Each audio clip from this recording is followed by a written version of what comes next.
Bienvenue dans cette vidéo. Je voulais absolument aborder avec vous un point que je vois très fréquemment. Est-ce qu'il faut une pop-up? C'est aussi simple que ça. Alors, pour ceux qui ne connaissent pas les pop-up, il s'agit tout simplement des petites fenêtres surgissantes qui vont apparaître en fonction de certains triggers, de certains déclencheurs que vous allez choisir. Ma question aujourd'hui, justement, elle porte sur la nécessité ou pas de mettre ce type d'éléments en place sur votre site internet ou voilà, même sur une page de vente, par exemple. Souvent, on me dit, bah, écoute, la pop-up, ça peut être pas mal, je l'ai vu sur d'autres sites, ça peut être intéressant. C'est vrai qu'il y a des contextes où on peut s'en servir. Il y a de manière générale des contextes où il ne faut surtout pas s'en servir. Eh bien, on va faire le point tout de suite sur pop-up or not. Le pour. D'abord, le pour, c'est qu'une pop-up, c'est avant tout ce qu'on appelle un CTA, un call to action. C'est en fait une fenêtre qui est dédiée à créer une intervention auprès de votre communauté. C'est-à-dire que vous demandez aux visiteurs ou aux utilisateurs de faire une action que vous attendez de leur part. L'action la plus fréquente que l'on voit sur les pop-up, c'est de laisser une adresse mail et puis un prénom ou un nom ou un numéro de téléphone, peu importe, en contrepartie d'obtenir justement un e-book ou l'inscription sur une liste d'abonnés comme une newsletter par exemple, d'accord? Ça, la pop-up dans ce contexte-là peut en effet avoir un intérêt à une condition extrêmement importante qui est juste vitale. Ça marche à partir du moment où vous avez une vraie valeur ajoutée, d'accord? Ne mettez pas des pop-up pour mettre des pop-up, d'accord? Ça, on va le voir dans le note. Mais en tout cas, si vous avez vraiment du contenu à forte valeur ajoutée, n'hésitez pas à le faire. Le point aussi un petit peu intéressant pour peut-être alléger un petit peu votre page, c'est que souvent vous avez le petit formulaire avec le nom, le prénom, l'adresse mail, donc le petit formulaire qui est intégré dans votre page. Eh bien, vous pouvez le remplacer par un simple bouton m'inscrire ou télécharger et quand les gens cliquent, là, la pop-up apparaît. Ça change complètement le contexte en fait. Pourquoi? Parce que là, ce sont les gens qui ont demandé du coup à obtenir votre formulaire, à obtenir en tout cas le téléchargement de votre produit. Donc, ils sont d'accord pour remplir le formulaire à condition que, et ça c'est encore un autre point, on le verra dans d'autres vidéos sur les formulaires, à la condition évidemment que le formulaire ne soit pas trop long. Généralement, vous avez le prénom, l'adresse mail, c'est largement suffisant pour démarrer. Mais à partir du moment où les gens ont cliqué pour obtenir, en tout cas faire une action, bah, ma foi, c'est plutôt positif. Donc, n'hésitez pas dans ces cas-là à mettre une pop-up. Moi, ça ne me dérange pas pour le coup d'avoir justement cette pop-up qui remonte. C'est, je dirais, l'un des seuls contextes où éventuellement on peut avoir une pop-up qui apparaît. Deuxième contexte qui peut être intéressant, c'est ce qu'on appelle l'intent, l'exit content. C'est-à-dire que quand les gens vont, avec la souris, par exemple, cliquer sur la fermeture de l'onglet ou sur simplement la fermeture à la croix pour fermer leur navigateur, une pop-up apparaît en disant « Attendez, attendez, ne pars pas trop vite, patiente, j'ai quelque chose pour toi ». Ça peut éventuellement être intéressant, on le voit de moins en moins, mais ça a été extrêmement utilisé depuis de nombreuses années. Donc éventuellement, dans ce contexte-là, si je pense notamment à une boutique en ligne, vous avez peut-être 10% de remise à offrir en contrepartie de l'inscription sur newsletter, c'est peut-être le bon moment pour en parler, en plus d'avoir une pop-up, ce qu'on appelle inline, donc qui peut être éventuellement intégré dans votre page. Pourquoi pas? Ça peut être les deux seuls cas de figure où on peut avoir une pop-up.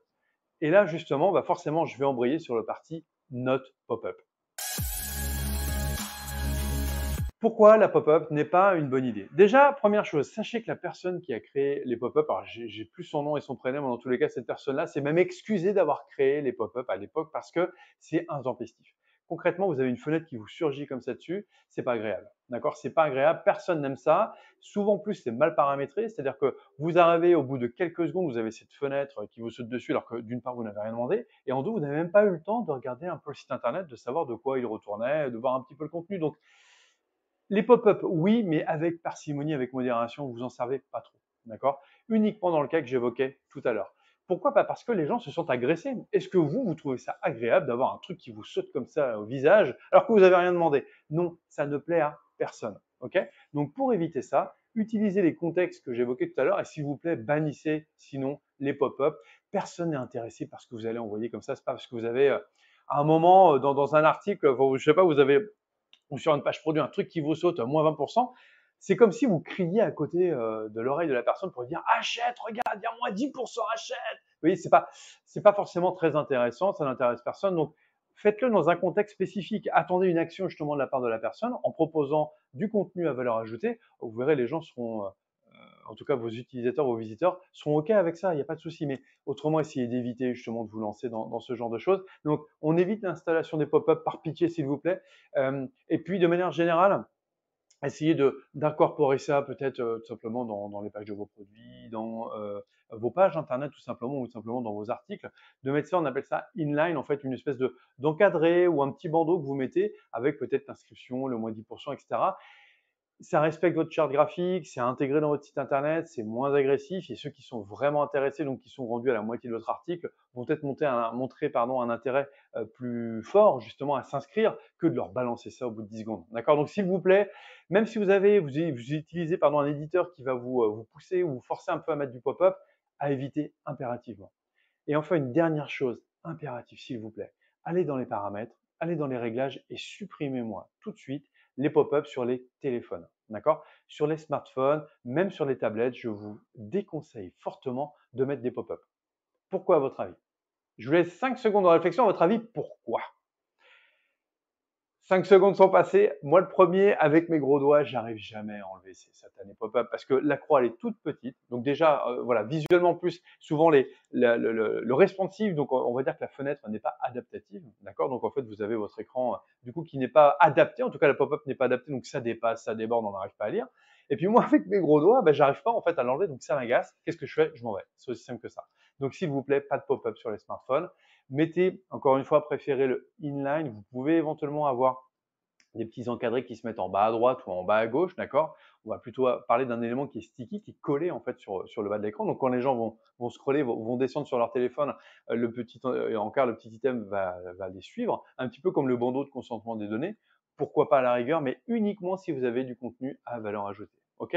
Donc pop-up or not, moi vous avez bien compris, je suis pas très fan de la pop-up de manière générale.